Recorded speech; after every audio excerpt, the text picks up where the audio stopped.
सेवा समर्पण या सगळ्याचे आदर्श म्हणजे भगवंत हनुमंतराय. सगळ्याचा आदर्श त्यांनी आपल्या जीवनामध्ये दाखवून दिला. भक्ती कशी असावी, सेवा कशी असावी, समर्पण कसं असावं, या सगळ्याचा आदर्श हनुमंतरायांच्या जीवनामध्ये आपल्याला सापडतो.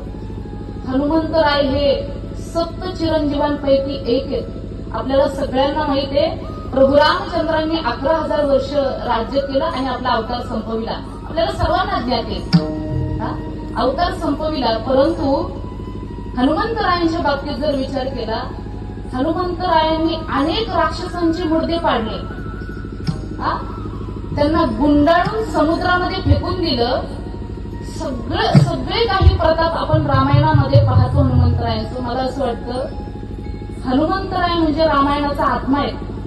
रामायणातून जर हनुमंतरायांना काढून टाकलं ना तर गाळच शिल्लक राहतो. दादा काय गाळच शिल्लक राहतो. माझा सांगायचा मुद्दा असा आहे की प्रभू रामचंद्रांनी 11,000 वर्ष राज्य करून आपला अवतार संपवला, परंतु हनुमंतरायांची सेवा, हनुमंतरायांची भक्ती, किती समर्पण सांगू दादा. आजही हनुमंतराय प्रभू रामचंद्रांसमोर हात जोडून उभे आहेत. कशा करता, कशा करता, आजही कशा करता, रामांच्या सेवेकरता उभे आहेत.